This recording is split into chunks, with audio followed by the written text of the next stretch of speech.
एक चुनाव जिस पर पूरी दुनिया की नजर है।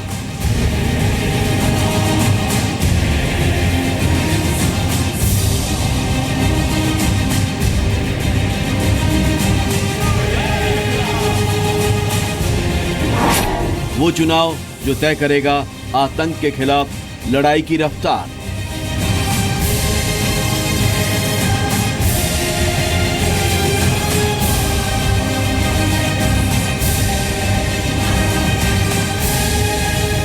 What kind of country we want for our children and our grandchildren.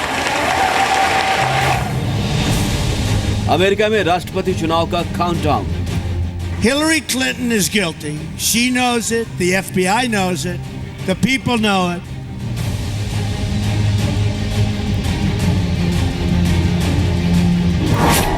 एक ओर हिलेरी का भरोसा है तो दूसरी ओर ट्रंप कार्ड।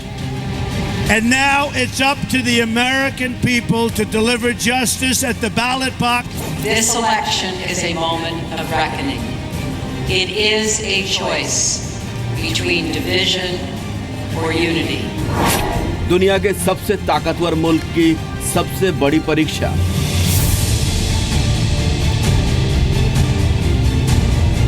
बुधवार दोपहर तक ये कह सकते हैं कि हमें कहीं ना कहीं ये तस्वीर साफ हो जाएगी कि दुनिया की सबसे ताकतवर जो इकोनॉमी है, दुनिया की जो सबसे ताकतवर लोकतंत्र है, सबसे पुराना लोकतंत्र है, उसका प्रेसिडेंट कौन बनने वाला है।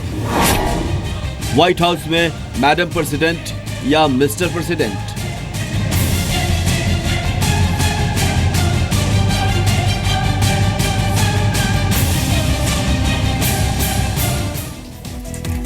तो जी मीडिया संवाददाता सचिन अरोड़ा अमेरिका के न्यूयॉर्क में मौजूद हैं और इस वक्त हमारे साथ जुड़े हैं। सचिन, अमेरिका में सर्दी तो बहुत है, हालांकि चुनाव की गर्मी इस पर भारी पड़ रही होगी।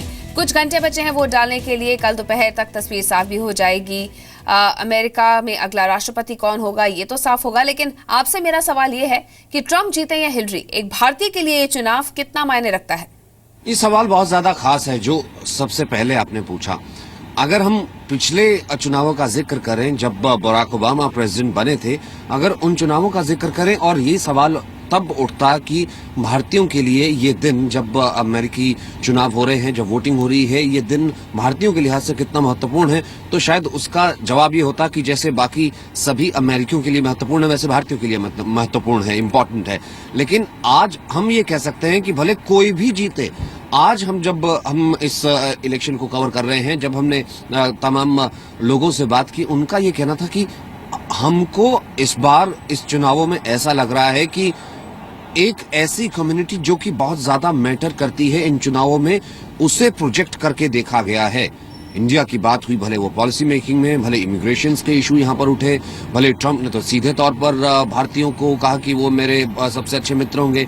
हिलेरी अपना भारतीय कनेक्शन यूज करती रही, फंड रेजिंग बहुत ज्यादा भारतीय समुदाय के साथ हुई। कुल मिलाकर ये कह सकते हैं कि कोई भी प्रधानमंत्री बने, भारतीयों के लिए और भारत के लिए कम से कम ये है कि एक इंच यूं कह सकते हैं, एक वन स्टेप फॉरवर्ड ये चीज जरूर होने जा रही। इस कारण से शायद Indian Americans are feeling proud to be part of this election.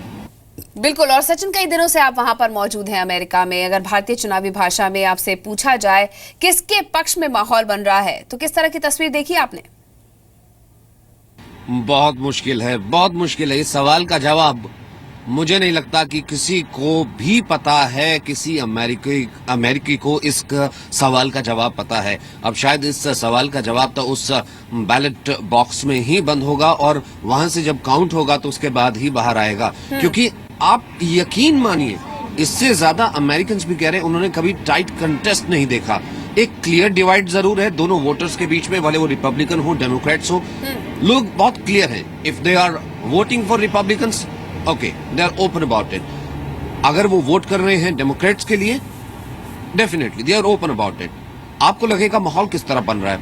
आप 5 लोगों से बात कीजिए, आप ओपिनियन बनाने की कोशिश कीजिए। एक कोई कहेगा कि हाँ मैं रिपब्लिकन्स के साथ हूँ, दूसरा कहेगा हाँ मैं रिपब्लिकन्स के साथ हूँ, तीसरा कहेगा हाँ मैं साथ हूँ।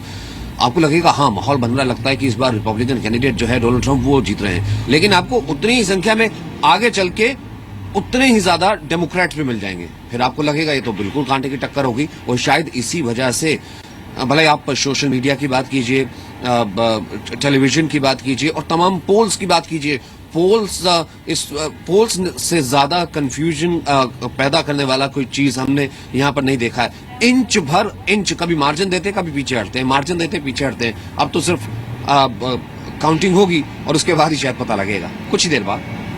बिल्कुल सचिन, तकरीबन एक अंदाजा लगाया जाए तो 16 लाख भारतीय वोटर्स हैं जो अमेरिकी राष्ट्रपति चुनाव में वोटिंग करेंगे।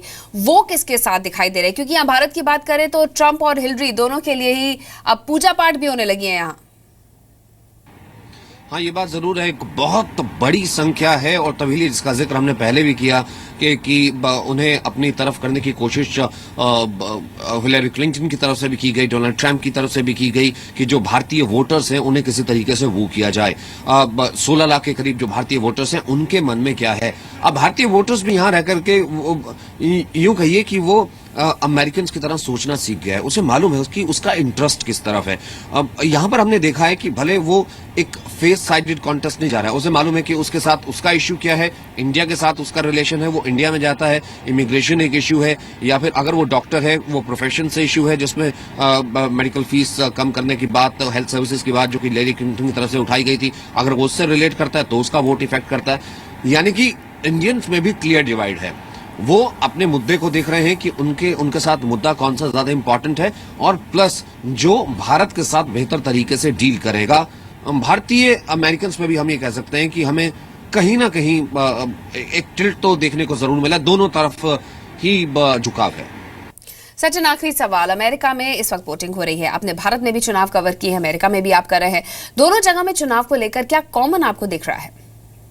ये सवाल बहुत ज्यादा इंटरेस्टिंग है, कम से कम हम ये कह सकते हैं भारतीय कंटेक्स्ट है, क्योंकि भारतीय कंटेक्स्ट है जो भारतीय दर्शक इस वक्त देख रहे हैं और हम भी जब यहाँ पर नहीं आए थे हमें भी कहीं ना कहीं कुछ ऐसा ही नजर आ रहा था, क्योंकि भारतीय चुनाव हमने कवर किए हैं, भारतीय चुनावों की जो शैली देखी है, भारतीय चुनावों का जो अंदाज देखा है, हर चीज चुनाव में ही नजर आती है। और यहाँ पर आने से पहले हर तरफ अमेरिकी चुनाव की चर्चा जरूर थी, रोज टीवी पर रिपोर्ट्स आ रही थी, प्रेसिडेंशियल डिबेट्स के बारे में सुन रहे थे, उसे फॉलो कर रहे थे, ट्विटर हैंडल्स को फॉलो कर रहे थे, तो हमें लगा था कि यहाँ पर भी आएंगे तो एक तरीके का जुनून देखने को मिलेगा। लेकिन यकीन मानिए, आपने मेरी रिपोर्ट्स में भी देखा होगा पिछले दिनों से, एक सबसे बड़ी बात, कोई पोस्टर नहीं है, किसी तरह के किसी पोस्टर का प्रयोग नहीं होता यहाँ पर, झंडा, किसी तरह के कोई झंडे का प्रयोग नहीं होता है। पब्लिक रैलीज ऐसे कहीं आउटसाइड पब्लिक रैलीज नहीं होती हैं, जो कि यहाँ पर बिल्कुल नहीं हो रही हैं। इंडोर जो कैंपेन हम रैलीज कहते हैं, फंड रेजिंग कहते हैं, वो हम जैसे कि न्यू जर्सी में डोनाल्ड ट्रंप की थी वो हमने देखा है, वो जरूर होती है, लेकिन वो सब इंडोर होता है। बाहर जो काम चल रहा है वो अफेक्ट भी नहीं होता। अगर आप देखेंगे तो दुकानें कल बिल्कुल वैसे ही खुलने वाली हैं जैसे कि अमूमन खुलती हैं, ऑफिस वैसे ही काम करने वाले हैं जैसे रखते हैं, किसी तरह की कोई छुट्टी नहीं है, जैसे कि भारतीय चुनाव के वक्त कई बार छुट्टी हो जाती है या फिर छुट्टी दे दी जाती है, कोई छुट्टी नहीं है। हाँ, एक ऑफिशियल तरीके से 2 घंटे का आपको अवकाश जरूर मिलता है कि आप जाइए अपना वोट कैश करके आइए। उसके अलावा जो यूजुअल बिजनेस है वो चलता रहता है। चुनाव हो रहे हैं, चुनाव दिख रहे हैं, लेकिन सही कहूं तो चुनाव सड़क पे जो हमने सोचा था कि देखेंगे कि सड़क पे चुनाव क्या लड़ा जा रहा है, ट्रंप टावर के बाहर बहुत समर्थक हमें दिखेंगे, हिलरी का जो ऑफिस है उसके बाहर हमेशा खड़े रहेंगे समर्थक, चिल्लाते रहेंगे, ऐसा कुछ नहीं है। आते जरूर हैं कुछ समर्थक, पार्टी ऑफिस में जरूर है, लेकिन कहीं पर कुछ नहीं है। लोग अपने काम में व्यस्त है, जाएंगे वोट देंगे, लोगों ने अपना मन बना रखा है। भारतीय चुनाव से बिल्कुल अलग है। हाँ, जुनून कुछ वैसा है भारतीय चुनाव की तरह, इस बार मुद्दे कुछ वैसे ही हैं और जो कंटेस्ट बहुत टाइट हो जाता है कुछ वो झलक जरूर है, लेकिन प्रचार के हिसाब से भारतीय चुनाव से अमेरिकी चुनाव बेहद एक अलहदा हो जाता है। बिल्कुल, तो वहां पर जुनून वही है, माहौल अलग है। शुक्रिया सचिन, ये जानकारी हम तक पहुंचाने के लिए। फिर अपडेट आपसे लेते रहेंगे। तो भारतीय समय के अनुसार 6:30 बजे शाम को ये वोटिंग शुरू होने वाली है। वैसे भारत के लिए हिलरी और ट्रंप कौन ज्यादा अच्छा है, इसे हम आपको समझाने की कोशिश करते हैं उन दोनों के बयानों से। अगर भारत और पाकिस्तान की तुलना में देखें तो हिलरी पाकिस्तान पर अमेरिकी नीति को आगे बढ़ाएंगी, जबकि ट्रंप ऐलान कर चुके हैं कि पाकिस्तान दुनिया का सबसे खतरनाक देश है। भारत और चीन की अगर बात करें तो हिलरी भारत को दक्षिण एशिया का नेतृत्व की जिम्मेदारी देना चाहती हैं। 2011 में चेन्नई में अपनी स्पीच में हिलरी ने कहा था कि अब वो वक्त आ चुका है जब भारत साउथ एशिया की लीडरशिप संभाले। उधर ट्रंप रूस पर नरम है, वो चीन के खिलाफ भारत के स्वाभाविक सहयोगी हो सकते हैं। पीएम मोदी से रिश्ते की बात करते हैं। हिलरी ओबामा मोदी की दोस्ती को आगे बढ़ाएंगी, जबकि ट्रंप पीएम मोदी को महान और भारत को बेस्ट फ्रेंड बताने की बात भी कर चुके हैं। हिलरी और ट्रंप की पहचान की बात अगर करें तो हिलरी भारत के लिए जानी पहचानी शख्सियत हैं, जबकि ट्रंप सियासी शख्स नहीं है। भारत के साथ पुराने संबंध उनके नहीं रहे हैं। विदेश और व्यापार की बात करें तो हिलरी 4 साल तक अमेरिका की विदेश मंत्री रही हैं और लंबा अनुभव भी उनको है, जबकि ट्रंप व्यापारिक मामलों को बेहतर समझ सकते हैं। तो ये कुछ डिफरेंसेस और कुछ फायदे, दोनों में कौन जीतेगा, भारत को उससे क्या फायदा होगा, इस बात की बात करते हैं। इधर ग्राफिक्स के जरिए हम आपको ये समझाने की कोशिश करते हैं कि भारत के लिए हिलरी और ट्रंप में कौन ज्यादा अच्छा है। लेकिन अमेरिका में रहने वाले भारतीय क्या सोचते हैं ये भी जानना जरूरी है। तो अमेरिका के न्यू जर्सी को जैसे कि मिनी इंडिया कहा जाता है, न्यू जर्सी में हमारे सहयोगी सचिन अरोड़ा पहुंचे और वहां रहने वाले भारतीयों से उन्होंने बात की।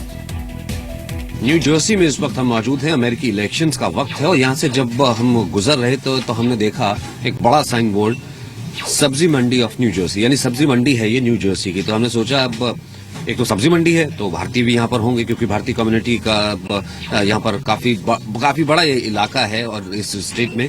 और हमने सोचा इसी बहाने चलिए आपको दिखाते हैं कि अमेरिका की सब्जी मंडी या न्यू जर्सी की सब्जी मंडी कैसी है, और कुछ ही नहीं भारतीयों से बात भी कर ली जाए कि कल क्या उन्होंने छुट्टी ले रखी है, कैसे वो अमेरिकी चुनावों में अपनी वोटिंग कैस्ट कर रहे हैं। आइए चलिए आपको यहाँ की सब्जी मंडी भी दिखाते हैं और कुछ बात भी करेंगे। हालांकि काफी मॉडर्न स्टाइल की सब्जी मंडी है। अमूमन जैसे हम देखते हैं तमाम जो सुपर स्टोर्स भारत में है, अमूमन कुछ वैसा है। और जो भारतीय सब्जियां भारतीय बाजारों में मिलती हैं, लगभग हर सब्जी यहाँ पर भी उपलब्ध है। भले ये भिंडी हो, 2 तरीके की भिंडी है, यहाँ पर बैंगन है, टमाटर है, शिमला मिर्च है, ये देखिए हर चीज यहाँ, नींबू है, हर चीज यहाँ मौजूद है, बीन्स हैं। और तमाम भारतीय भी मौजूद है जो कि इन सब्जियों को खरीद रहे हैं और उनसे हम बात करते हैं। सर, मेरा नाम सचिन है, मैं जी न्यूज से हूं। तो यहाँ आपकी सब्जी मंडी में, इस भारतीय बाजार में हम घूम रहे थे, तो क्योंकि अमेरिकी इलेक्शंस का वक्त है, हमने सोचा कि क्यों ना इस मौजू पे बात कर ली जाए। तो थोड़ा सा ये बताइए कि कितना इंडियन अमेरिकन को लेकर के इस बार तैयारी है और भारतीय इस चुनाव को वो किस तरीके से देख रहे हैं और आप कैसे अपना वोट डालने वाले हैं? न्यू जर्सी के अंदर जो है डॉक्टर्स जो है मोस्टली इंडियन ज्यादा सक्सेसफुल हैं और इनमें मेहनती हैं सबके सब। हर कारोबार में, किसी भी कारोबार में जाएंगे आप इंडियन के तो मेहनत करते हुए मिलेंगे और सबके सब टैक्स देते हैं, सब मेहनत करते हैं। बच्चे भी इनके वैसे ही पढ़ाई में बहुत अच्छे होते हैं। यहाँ के स्कूलों में जाएंगे तो आप इंडियन बच्चे जो हैं आपको बहुत अच्छे मिलेंगे, पढ़ाई में भी हर मैदान के अंदर। तो अब जाहिर है कि हम लोगों का फ्यूचर जो है वो यहीं के ऊपर है, हमारे आने वाली नस्लों का, हमारे बच्चों का यहीं के ऊपर फ्यूचर है। तो उस लिहाज से यहाँ की सियासत में भी हमें वैसे ही हिस्सा लेना है। तो हमें ये देखना है कि हमारा फ्यूचर जो है सिक्योर किसके साथ में है और खुद हम इस मुल्क के लिए अच्छा काम कौन करेगा। तो उस लिहाज से मैं ये समझता हूँ कि हिलेरी जितनी अच्छी, क्योंकि उनका एक्सपीरियंस जो है वो बहुत ज्यादा है। ट्रम्प भी अच्छे आदमी है, बिजनेस के लिहाज से बहुत अच्छे हैं, मगर उनकी जो है सियासी लाइफ नहीं है। अमेरिका में इस बार क्या पक रहा है? घर पे तो आपके टमाटर डाल के कुछ पका लेंगे, तो इस बार अमेरिका में क्या पकने वाला है? डेमोक्रेटिक दाल पकने वाली है या फिर रिपब्लिकन तड़का लगने वाला है? ये जो भी अमेरिका में जो पकेगा ये कल पक्का पता चलेगा क्या पकने वाला है। बाकी पहली बार अमेरिका में एक लेडी खड़ी हुई है प्रेसिडेंट के लिए और जहां तक मेरा ख्याल है कि उसी को ही जीतना चाहिए। आप हिलेरी का जिक्र कर रहे हैं, हिलेरी हिलरी क्लिंटन का जिक्र करना चाह रहा हूं मैं, और वही जीतेंगी, ऐसा हमारा विश्वास है। देखिए तभी हम कह रहे हैं ना आपको लगातार कि अमेरिकी सियासत में भारतीय तड़का कहीं ना कहीं लग चुका है। और जब हम यहाँ बात करते हैं लोगों से, उसकी साफ झलक भी नजर आ रही है। और जो अमेरिकी इलेक्शंस में जिस तरह की बातें और नारे और तमाम चीजें प्रयोग की गई वो भी साफ देखने को मिला। खैर, इन भारतीय सब्जियों के साथ हम छोड़ते हैं। सिर्फ यहाँ पर एक ही फर्क है कि यहाँ पर जो प्राइजेस लिखे हुए हैं वो डॉलर्स में लिखे हुए हैं, लेकिन अब हर एक का अपना अपना जायका है। कोई यहाँ पर भिंडी ले रहा है तो कोई बैंगन ले रहा है। इस तरह से हर आदमी का अपना जायका है, वो अपने हिसाब से यहाँ पे नेता भी चुन रहा है और हर एक को पूरी आजादी भी है। कैमरामैन मुकेश सांकला के साथ सचिन अरोड़ा, न्यू जर्सी, जी न्यूज के लिए। तो सचिन अमेरिका में मौजूद हैं और हम आपको अपडेट्स देते रहेंगे जैसे ही वहां पर शुरू होती है वोटिंग और किस तरह का माहौल बनता है। वो जानने के लिए आप जी न्यूज देखते रहिएगा।